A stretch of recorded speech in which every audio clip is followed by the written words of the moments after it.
கிறிஸ்துவின் நாமத்தினாலே உங்கள் அனைவருக்கும் என்னுடைய வாழ்த்துக்களை தெரிவித்துக் கொள்கின்றேன். இந்த காலை வேளையிலே கூட தேவனுடைய வார்த்தை உங்கள் மத்தியிலே பகிர்ந்து கொள்வதிலே மிகுந்த மகிழ்ச்சி அடைகின்றேன். நாம் தொடர்ச்சியாக தியானித்துக் கொண்டிருக்கின்ற பிலிப்பியர் நிருபத்திலிருந்து இன்றைக்கு செய்தி இல்லை.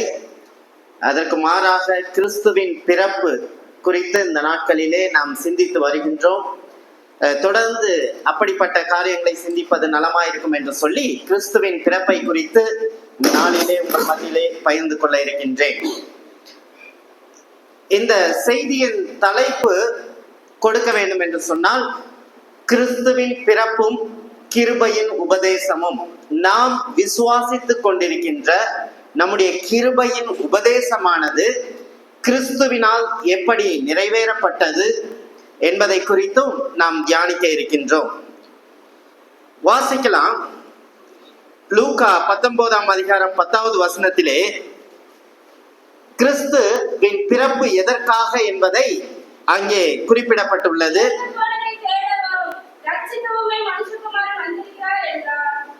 இழந்து போனதை தேடவும் ரட்சிக்கவுமே மனுஷகுமாரன் வந்திருக்கின்றார். அப்போ அனைவரும் இந்த உலகத்திலே ஏதோ ஒரு நோக்கத்திற்காக நாம் ஓடிக்கொண்டிருக்கின்றோம், ஏதோ ஒரு நோக்கத்திற்காக உழைத்து கொண்டிருக்கின்றோம், ஏதோ ஒரு நோக்கத்தை நிறைவேற்றுவதற்காக வாழ்ந்து கொண்டிருக்கின்றோம். அதே போல கிறிஸ்துவும் இந்த உலகத்திலே அவருடைய பிறப்பானது மற்ற பிறப்பை காட்டிலும் விசேஷமான பிறப்பு.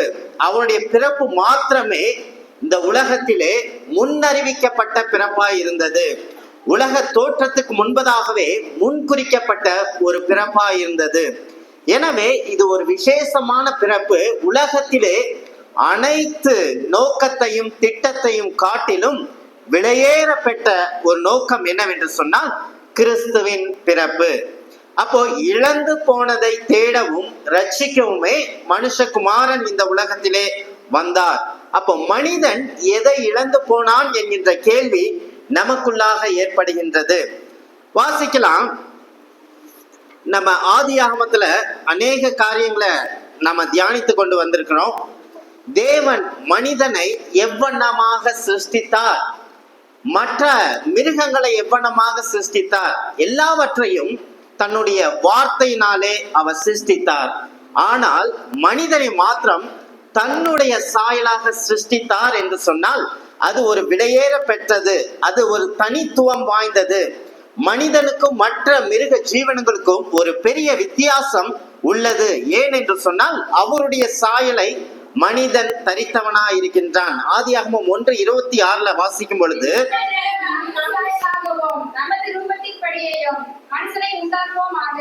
அப்போ தேவனுடைய திட்டம் எப்படி இருந்ததுன்னா, தமது சாயலாகவும் தமது ரூபத்தின்படியே மனுஷனை உண்டாக்குவோம்.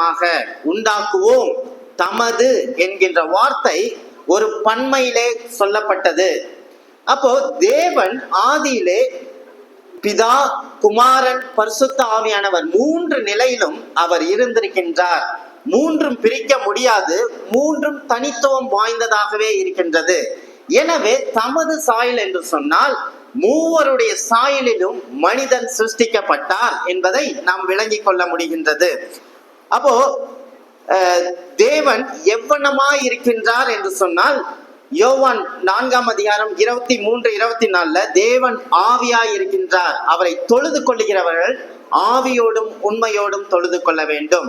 அப்போ மனுஷனுக்கும் மிருகத்திற்கும் உள்ள பெரிய வித்தியாசம் என்னவென்று சொன்னால், தேவன் மனிதனுக்குள்ள ஆவியும் ஆத்துமா சரீரம் இந்த மூன்றையும் அவர் வைத்தார். ஆனால் மிருகங்களுக்கோ மற்ற ஜீவன்களுக்கோ ஆவி கிடையாது, ஆத்துமாவையும் சரீரத்தையும் வைத்தார்.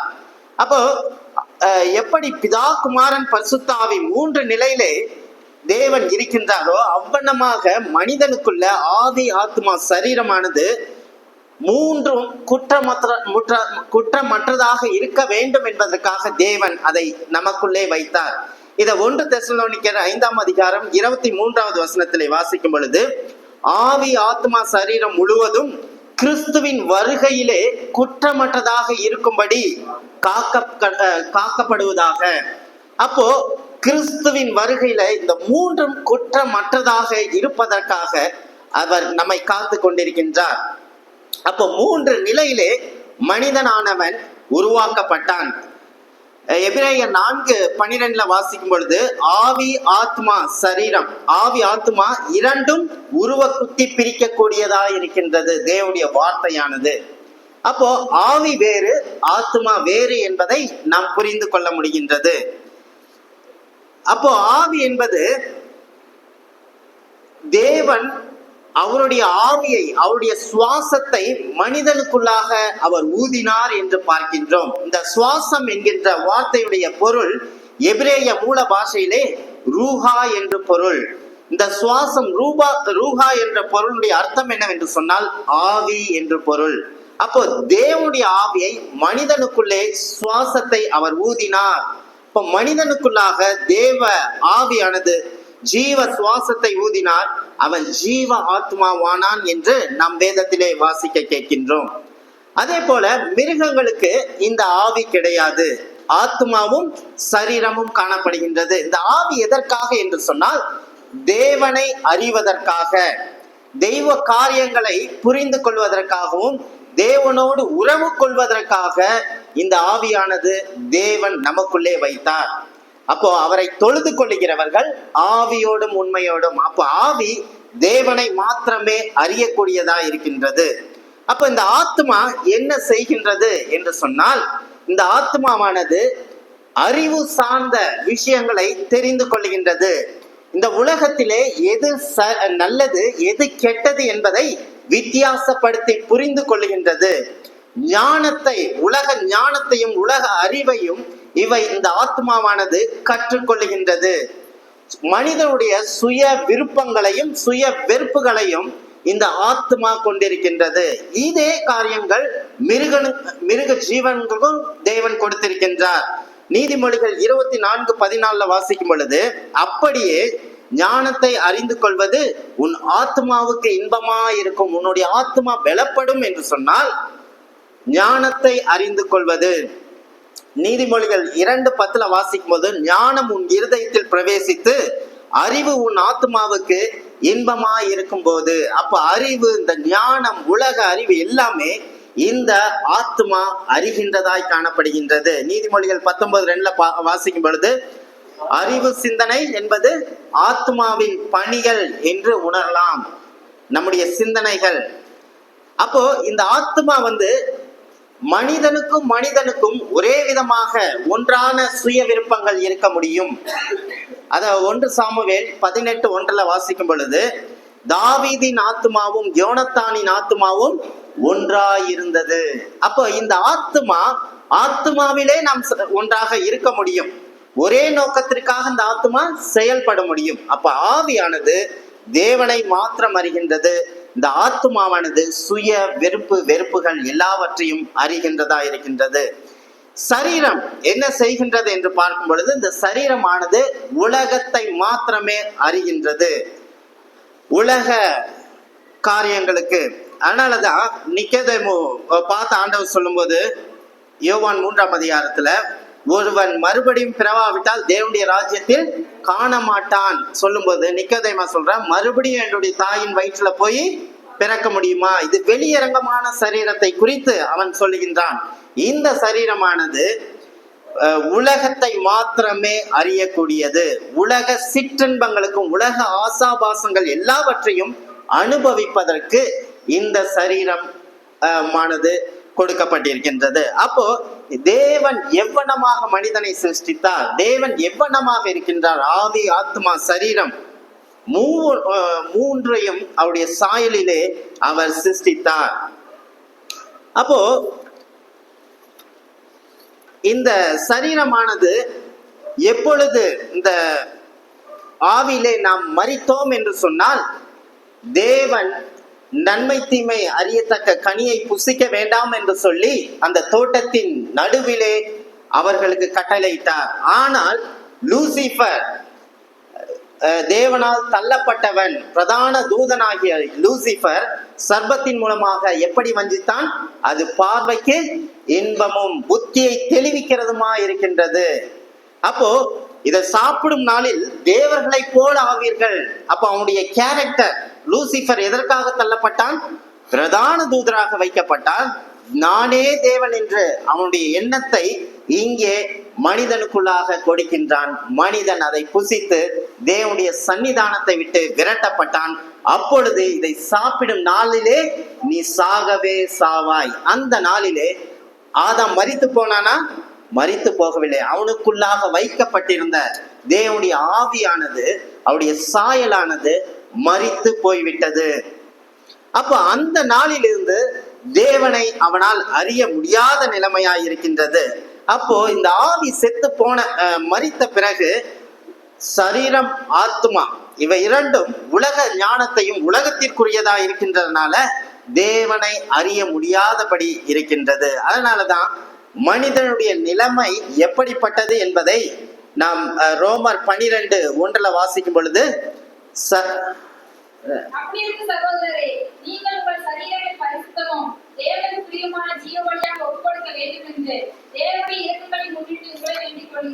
ஓகே அப்போ இதை நம்ம பார்க்கும்போது ரோமர் 5:12 இப்படியாக ஒரே மனுஷனாலே பாவமும் பாவத்தினாலே மரணமும் பிரவேசித்தது. அப்போ நாம் இன்று பாவத்திலே இருப்போம் என்று சொன்னால் நம்முடைய முன்னோர்களான ஆதாம் மேவாளுடைய வித்து, அவருடைய தன்மை, அவருடைய ஜீன் நமக்குள்ளாக இருப்பதினாலே நாம் பாவம் செய்கின்றோம். அப்போ நாம் பிறக்கும் போதே பாவத்தன்மையிலே பிறக்கிறபடினாலே முற்றிலும் சீர்குலைந்த மனுக்குலமானது. அப்போ அவருடைய ஒரே வழியாக வந்த இந்த உலக மனிதர்கள் எல்லாருமே சீர்குலையப்பட்டார்கள். அனைவரும் மரித்து போனார்கள். அவருடைய சரீரம் முழுவதும் மரித்து போய்விட்டது. ஒவ்வொரு அவயங்களும் மரித்து போய்விட்டது. அதான் ரோமர் 3:10 வாசிக்கும் பொழுது,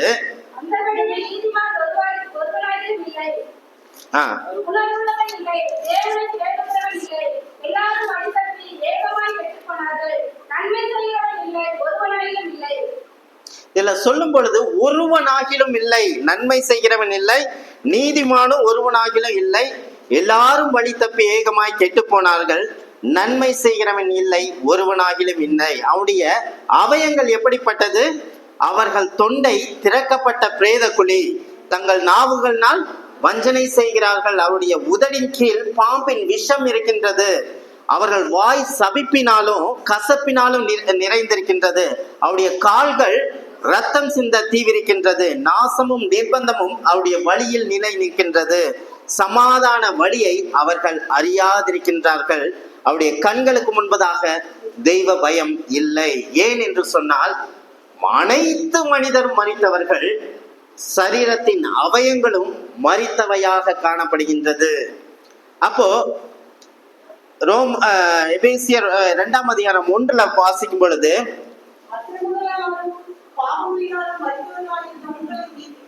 அக்கிரமத்தினாலும் பாவத்தினாலும் மரித்து போய்விட்டோம். அப்போ ஒரு மரித்த மனிதன், ஆவியிலே மரித்த மனிதன் எப்படி தேவனை அறிந்து கொள்ள முடியும்? ஒரு ஆவி உயிரடையும் என்று சொன்னால், உயிர் பெற்றிருக்கும் என்று சொன்னால், இந்த ஆவி தேவனை அறிவதற்காக கொடுக்கப்பட்டது. இதிலே மனிதன் மரித்து போனான் என்று சொன்னால் எப்படி தேவனை தேடுவான்? எப்படி அவனுக்குள்ளாக உணர்வு இருக்கும்? எப்படி தேவனுடைய சத்தத்தை கேட்க முடியும்? அவன் ஒரு சடலமாகவே காணப்படுகின்றான். இங்க போய் செத்தவன் காதுல சங்கு ஊதுனா என்ன நடக்கும்? சொர்க்கம் போ, கைலாசம் போ, என்ன சொன்னாலும் கேட்க முடியுமா? நிச்சயமாக கேட்க முடியாது. அப்போ இந்த உலகம் எப்படி அனைவரும் மரித்து போன நிலைமையில இருக்கும் பொழுது தேவன் எப்படி நம்மை தெரிந்தெடுப்பார்? யோசித்து பார்க்கலாம். கேள்வி கேட்கறேன்னு நினைக்க வேண்டாம். அனைவரும் மரித்திருந்தா எப்படி அவர் நம்மை தெரிந்தெடுத்திருப்பார்? ஏதோ ஒரு நிபந்தனையின் அடிப்படையிலையா? இல்ல நம்முடைய நற்கிரியைகளை பார்த்தா? நிச்சயமா இருக்க முடியாது. அதுதான் அவருடைய தெரிந்தெடுப்பு. எப்படி என்று சொன்னால் நிபந்தனையற்ற ஒரு தெரிந்தெடுப்பாய் இருக்கின்றது. எல்லாரும் தேவனுடைய பார்வையிலே மரித்தவர்கள், நன்மை செய்கிறவன் ஒருவனிடத்திலும் இல்லை. அவருடைய தொண்டை திறக்கப்பட்ட பிரேத குழி. வெளியரங்கமாக சதைகளை பார்க்கலாம். நம்ம எசேக்கியேல்ல வாசிக்கும் பொழுது நரம்புகளும் சதைகளும் தோலினால் மூடினார், ஆனால் அவனுக்குள்ளாக ஆவி இன்னும் வைக்கப்படவில்லை. இவ்வண்ணமாகத்தான் உலகத்திலே அனைவரும் காணப்படுகிறோம் என்று சொன்னால், எப்படி எந்த நிலையிலே தேவன் தெரிந்தெடுப்பார் என்று சொன்னால், நிபந்தனையற்ற நிலையிலே தான் தெரிந்தெடுக்க முடியும். ஏன் என்று சொன்னால், அனைவரும் மரித்து போனவர்கள், அனைவரும் தேவனுடைய பார்வையில சமமானவர்கள். ஆதாமேவாளின் வித்தானது அனைவருக்குள்ளும் காணப்படுகின்றது. இப்படியாக ஒரே மனுஷனால பாவத்தினாலே மரணமும் இந்த உலகத்திலே பிரவேசித்தது. அப்போ இந்த உலக மனிதர்கள் முற்றிலுமாக மரித்து போன நிலை எப்படி தேவனுடைய தெரிந்தெடுப்பு இருக்கும் என்று சொன்னால், கிரியையினாலே இருக்காது. அது தேவனுடைய இரக்கத்தினாலே, அவருடைய தீர்மானத்தினாலே நமக்காக அவர் நம்மை தெரிந்தெடுத்திருக்கின்றார். அதை வாசிக்கும் பொழுது பழைய ஏற்பாட்டுல தேவன் ஒரு கூட்ட மக்களை அவருக்கென்று தெரிந்து கொண்டார். இந்த ஜனங்களை எனக்கென்று ஏற்படுத்தினேன், இவர்கள் என் துதியை சொல்லி வருவார்கள். என்னை துதிப்பதற்காகவும் ஒரு கூட்ட மக்களை தேவன் ஏற்படுத்தினார். எவ்வளமாக எந்த அடிப்படையில அவர்களை ஏற்படுத்தினார் வாசிக்கலாம். உபாகமும் 7ஆம் அதிகாரம் 6-8.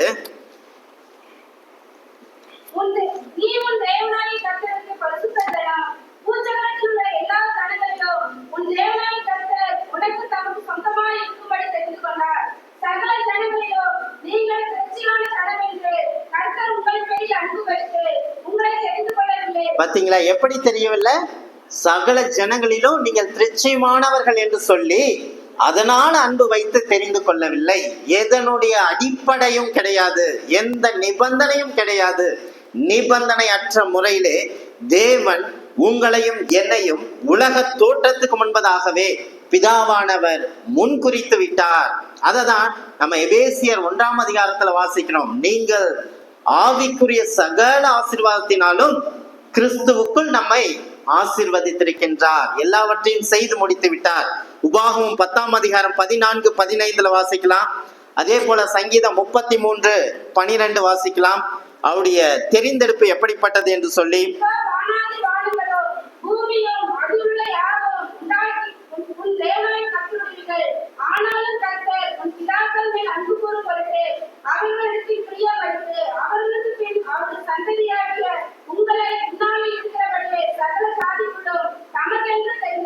பாத்தீங்களா, அவருடைய தெரிந்தெடுப்பு நிபந்தனையற்ற முறையிலே. ரோமர் 9:11 வாசிக்கும் பொழுது, ஒரு குழந்தை, ஒரு பிள்ளை இன்னும் பிறவாமலும் நல்வினை தீவினை ஒன்றும் செய்யாமலும் இருக்கையில் தேவனுடைய தெரிந்தெடுப்பதனாலே அவருடைய தீர்மானத்தின் கிரியையினாலே நிலை நிற்காமல் அழைத்தவராலே நிலை நிற்கின்றது. அப்போ கிரியையினால இங்கே நிலை நிற்கவில்லை, அவருடைய தெரிந்தெடுப்பினால நிலை நிற்கப்பட்டது. அப்படி என்று சொன்னால், ஒரு குழந்தை பிறந்து நல்லது கெட்டதுன்னு எதுவும் அறியாத முன்னாடியே தேவன் தீர்மானித்து விட்டார் என்று சொன்னால், நீங்களும் நானும் எப்படி நான் தேவனிடத்தில் வந்தேன்னு சொல்ல முடியும்? எப்படி நான் தேவனை அறிந்து கொண்டேன் என்று சொல்ல முடியும்? எப்படி நான் தேவனிடத்தில் வந்தேன் என்று சொல்ல முடியும்? இந்த அறிவு, இந்த உணர்வு இல்லாத வகையிலே தன்னுடைய சுயத்தினாலே பிசாசானவன் கிரியை செய்கின்றான். ஆனால் இது முற்றிலும் நிபந்தனையற்ற தெரிந்தெடுப்பு. அப்போ இந்த தெரிந்தெடுப்பு எல்லா ஜனத்திற்கும் கொடுத்தார் என்று சொன்னால் நிச்சயமாக கிடையாது. இப்ப தெரிந்தெடுப்பு என்று சொன்னால் ஏதோ ஒரு குறிப்பிட்ட மக்களை மட்டுமே சொல்லுகின்றது. பவுல் தன்னுடைய நிருபத்தில் எழுதும் பொழுது, பரிசுத்தவான்களுக்கும் அழைக்கப்பட்டவர்களுக்கும் முன்குறிக்கப்பட்டவர்களுக்கும் தெரிந்து கொள்ளப்பட்டவர்களுக்கும், பேதுரு எழுதும் போது தெரிந்து கொள்ளப்பட்டவர்களுக்கு எழுதுகிறதாவது.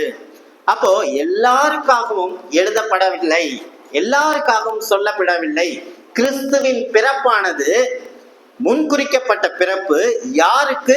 முன்குறிக்கப்பட்டு தெரிந்து கொள்ளப்பட்ட மக்களுக்காக, அவர்களை மீட்கும் பொருளாக தான் கிறிஸ்து வந்தார். இதைதான் நாம் தெரிந்து கொள்ளப்பட்டவருடைய ரட்சிப்பு என்று நாம் விசுவாசிக்கின்றோம். அதை வாசிக்கும் பொழுது மீட்பு மத்தேயு 1ஆம் அதிகாரம் 21 வாசிங்கள்.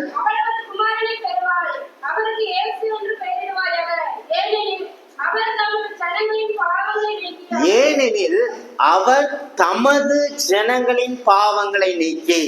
தமது ஜனங்கள் என்று சொன்னால் இது அனைவருக்கும் சிந்தப்படுகின்ற ரத்தம் அல்ல. தன்னுடைய ஜனங்களை மீட்கும் பொருளாக தேவன் இந்த உலகத்திலே வந்தார். மத்தேயு 20:28 அப்படியே மனுஷகுமாரன் ஊழியம் கொள்ளும்படி வராமல் ஊழியம் செய்யவும் அநேகரை மீட்கும் பொருளாக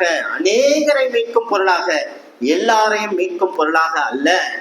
அவருடைய திட்டம், அவருடைய நோக்கமானது முன்குறிக்கப்பட்டவர்களை மீட்கும்படியாக இந்த உலகத்திலே வந்தார். மத்தேயு 26:28 இது பாவ மன்னிப்புக்கென்று உண்டாகும்படி அநேகருக்காக சிந்தப்படுகின்ற புதிய உடன்படிக்கை. ஏன் என்று சொன்னால் இது குறிப்பிட்ட மக்களை மாத்திரமே அது குறிக்கின்றதாய் காணப்படுகின்றது. அவருடைய ரத்தம் எல்லாருக்காகவும் கொடுக்கப்பட்டிருக்கும் என்று சொன்னால் எல்லாரும் தேவனிடத்தில் வந்திருக்க முடியும். ஒருவனும் என்னுடைய பிதாவுடைய கரத்திலிருந்து பறித்து கொள்ள முடியாது. ஒருவேளை அவன் பறித்தான் என்று சொன்னால் பிசாசானவன் ஜெயித்து விட்டான் என்று அர்த்தம். அப்போ முன் குறிக்கப்பட்டவர்களுக்கு மாத்திரமே இந்த ரட்சிப்பு. யோவான் 10:15 வாசிக்கும் பொழுது,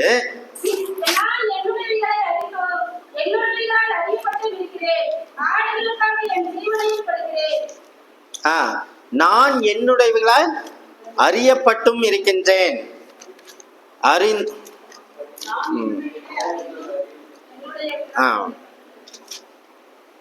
பாத்தீங்களா, நான் என்னுடையவைகளை அறிந்தும் என்னுடையவைகளால் அறியப்பட்டும் இருக்கின்றேன். எல்லாரும் கிடையாது. அப்பொழுது ஒரே மந்தையும் ஒரே மெய்ப்பனுமாக இருப்பார். 26 என் மந்தையின் ஆடுகளாயிராதபடியினாலே நீங்கள் விசுவாசியாமல் போனீர்கள். விசுவாசிக்காதவர்கள் யார் என்று சொன்னால் தெரிந்து கொள்ளப்படாத ஆடுகள், தெரிந்து கொள்ளப்படாதவர்கள், தனக்காக ஜீவனை கொடுக்காதவர், அவர்கள் தான் விசுவாசியாமல் போனார்கள்.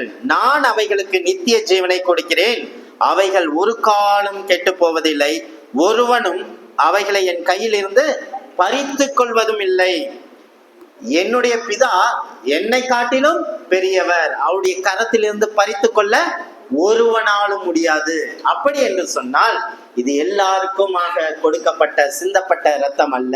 முன்குறிக்கப்பட்டவருடைய ரட்சிப்புக்காக தேவன் இந்த உலகத்திலே வந்தால் தமது ஜனங்களின் பாவங்களை நீக்கும்படியாக, அநேகரை மீட்கும் பொருளாக, அநேகருக்காக சிந்தப்படுகின்ற புதிய உடன்படிக்கை என்று சொல்லி கிறிஸ்து சொல்லுகின்றார். என் ஆடுகள் என்னுடைய சத்தத்திற்கு செவி கொடுக்கின்றது, நான் அவைகளை அறிந்திருக்கின்றேன், அவைகள் எனக்கு பின்னாக வருகின்றது. அப்போஸ்தலர் 13:48 பவுல் பிரசங்கித்த பிறகு புறஜாதியார் அதை கேட்டு என்ன சொன்னாங்க? சந்தோஷப்பட்டு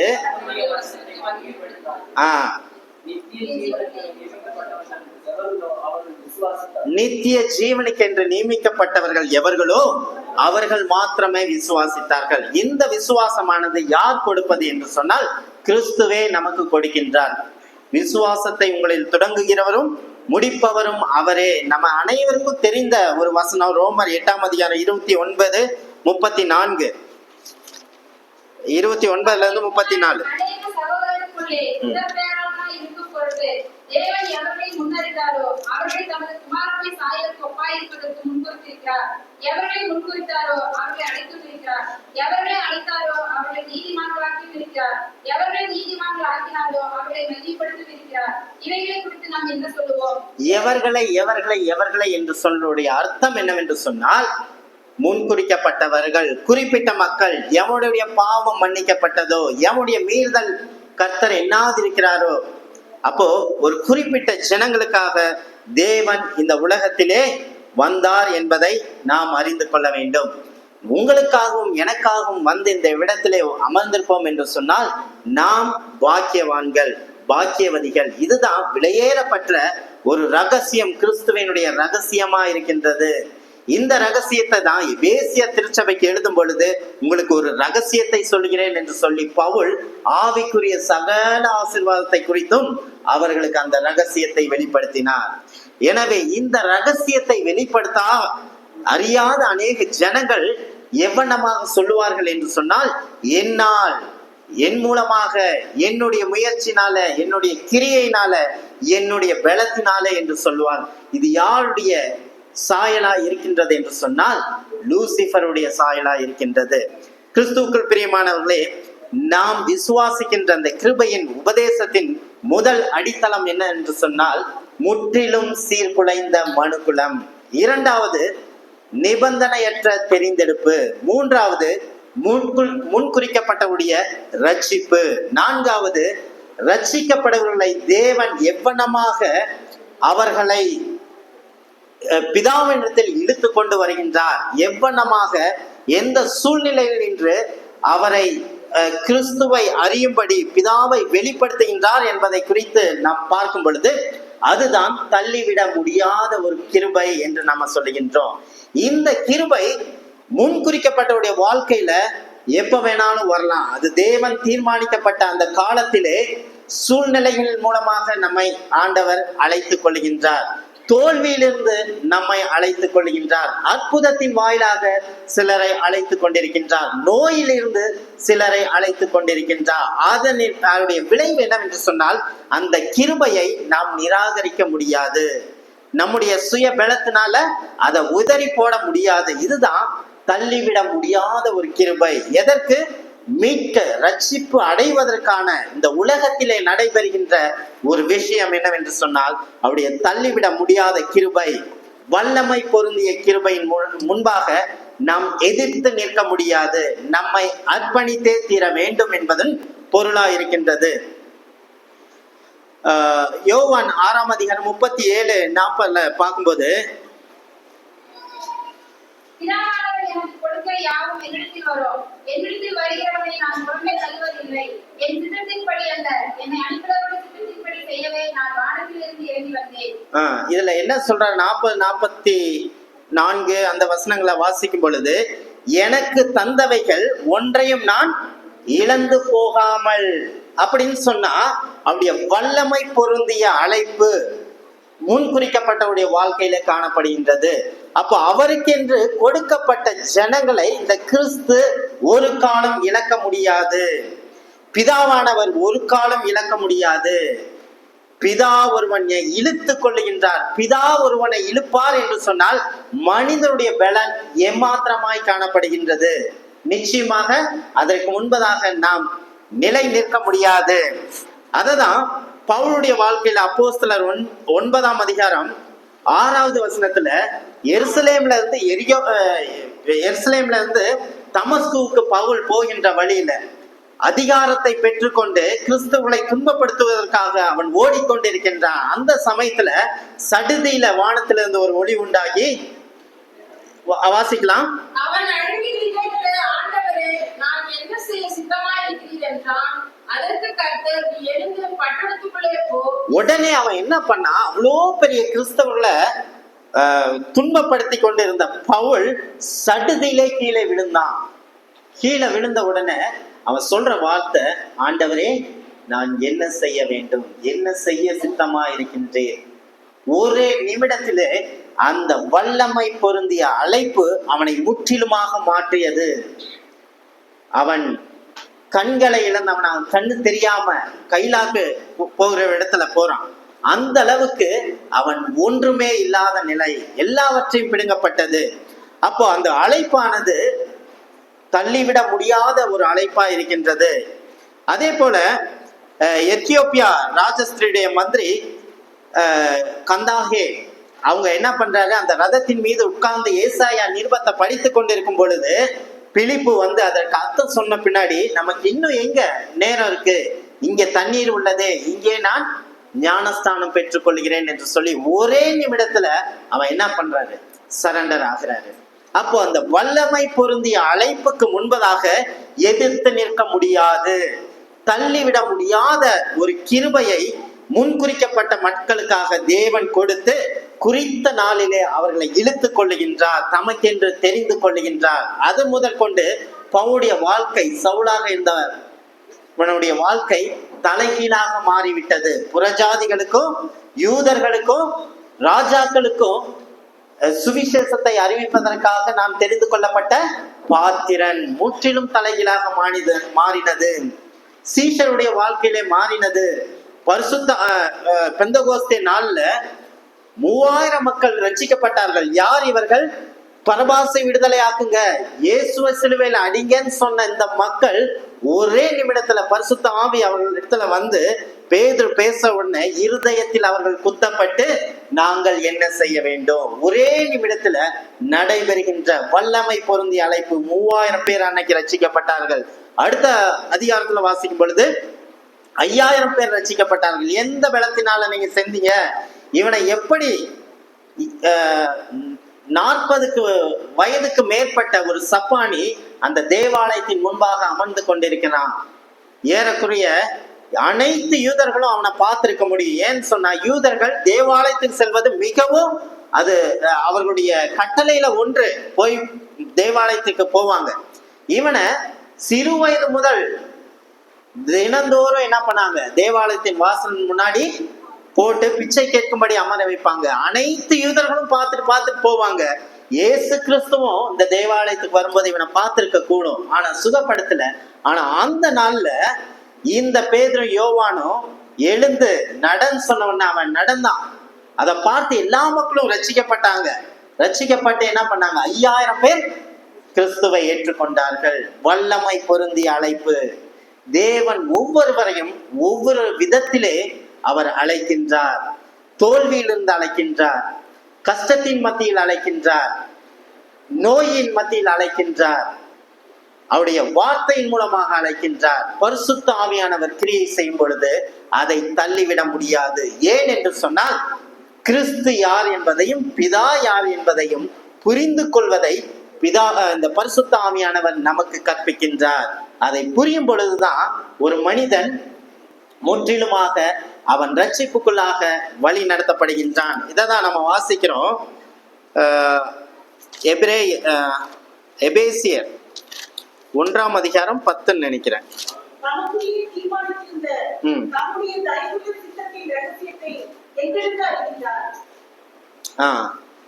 அவருடைய அடுத்த வசனம்,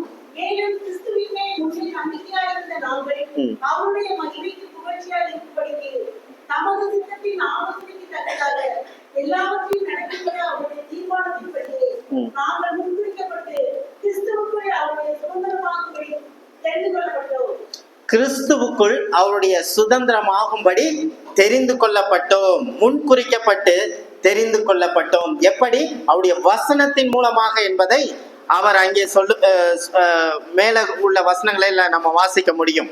கடைசியாக நாம் விசுவாசிக்கின்ற அந்த கிருபையின் உபதேசத்திலே கடைசியாக நாம் விசுவாசிப்பது என்னவென்று சொன்னால்,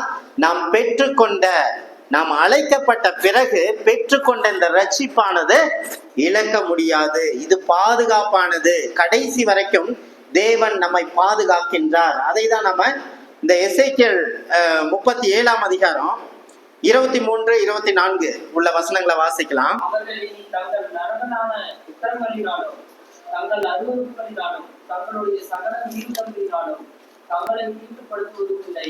அவர்கள் குடியிருந்து பாவம் செய்த எல்லா இடங்களிலும் இருக்கும் நான் அவர்களை நீங்களாக்கி ரட்சித்து அவர்களை சுத்தம் பண்ணுவேன். பத்தியா, இது யார் செய்கின்ற செயல் என்று சொன்னால், தேவனே இஸ்ரவேல் ஜனங்களிடத்தில் செய்யக்கூடிய செயலாய் இருக்கின்றது. அவர்களுக்குள்ளே நரம்புகளை உலர்ந்த எலும்புகளாய் இருந்த இந்த இஸ்ரவேல் ஜனங்கள், நரம்புகளை அவர்கள் மீது வைத்தேன், சதைகளை அவர்கள் மீது வைத்தேன், தோலினால் மூடினேன், அவருக்குள் ஆவி இல்லாத இருந்தது. என்னுடைய ஆவியை அவர்கள் கொடுத்தபடினாலே, அந்த வசனத்தை வாசிங்க.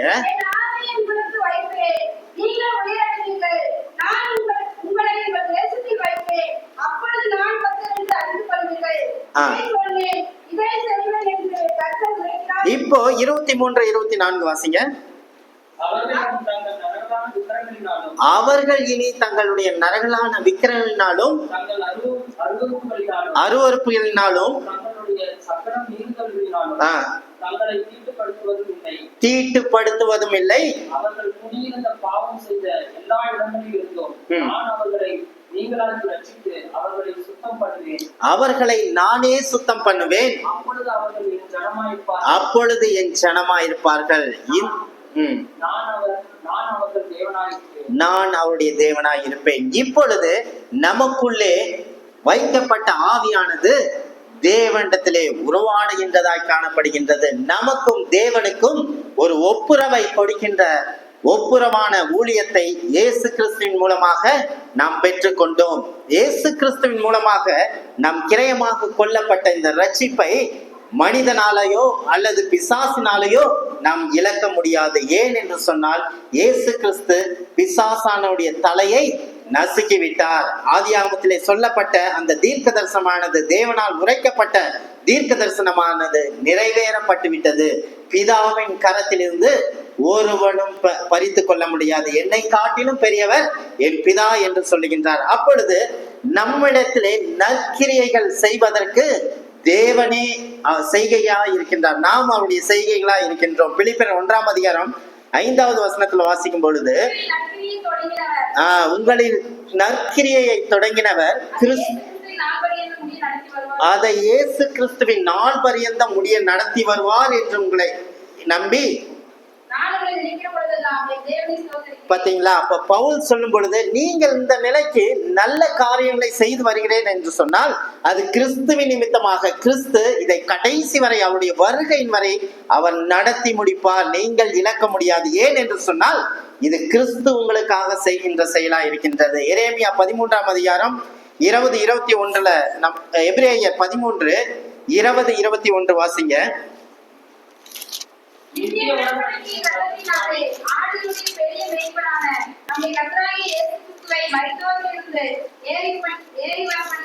பாத்தீங்களா? இது எப்படிப்பட்ட உடன்படிக்கையா இருக்கின்றது? நித்திய உடன்படிக்கையா இருக்கின்றது. நித்திய உடன்படிக்கையின் ரத்தத்தினாலே ஆடுகளுடைய பெரிய மேய்ப்பரான நம்முடைய கர்த்தராகிய இயேசு கிறிஸ்துவை மரித்தோரிலிருந்து ஏறி வர பண்ணின சமாதானத்தின் தேவன். இன்றைக்கு இந்த தேவன், இந்த கிறிஸ்து பிதாவுடைய வலது பாரசத்தில் நின்று நமக்காக பரிந்து பேசிக் கொண்டிருக்கின்றார். முற்றிலுமாக நம்மை அழைத்து செல்வதற்காக அவர் பரிந்து பேசிக் கொண்டிருக்கின்றார். நம்மை பாதுகாத்து கொண்டிருக்கின்றார். இததான் எபேசியர் 2 நம்ம வாசிக்கிறோம். 16 வாசிங்க.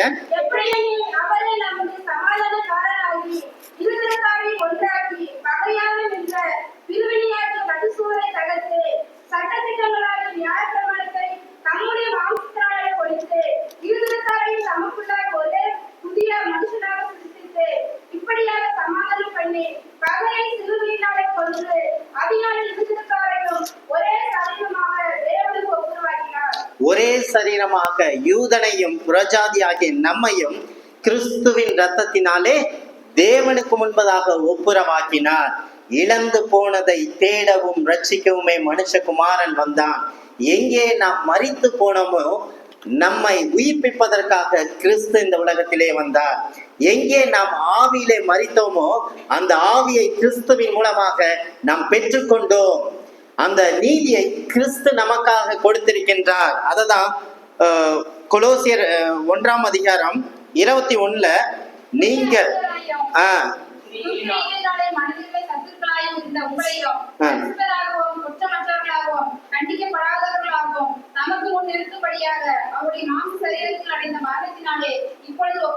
இப்போ பரிசுத்தராகவும் குற்றமற்றவர்களாகவும் கண்டிக்கப்படாதவர்களாகவும் தமக்கு முன் நிறுத்தும்படியாக அவருடைய மாம்ச சரீரத்தில் அடைந்த மரணத்தினாலே இப்பொழுது ஒப்புரவாக்கினார். பெரிய காரியத்தை கிறிஸ்து நமக்காக செய்து முடித்தார். இழந்து போனதை தேடவும் ரட்சிக்கவுமே மனுஷகுமாரன் இந்த உலகத்திலே வந்தான். மனுஷன் எதை இழந்து போனான்? அவருடைய சாயலை இழந்து போனான். அதனாலதான் தன்னுடைய குமாருடைய சாயலுக்கு ஒப்பாயிருப்பதற்காக உலக தோற்றத்துக்கு முன்பதாக உங்களையும் என்னையும் அவர் முன்னறிந்திருக்கின்றார். முன்னறிந்து நம்மை அழைத்திருக்கின்றார். அழைத்து நம்மை நீதிமானாக்கி இருக்கின்றார். நீதிமானாக்கி பிதாவோடு ஒரு நாளிலே மகிமைப்படுத்த இருக்கின்றார். எனவே இந்த பெரிதான ஊழியத்தை கிறிஸ்து நமக்காக செய்து முடித்தார். அவருடைய சாயலை மீண்டுமாக கிறிஸ்துவின் மூலமாக நாம் பெற்றுக்கொண்டோம்.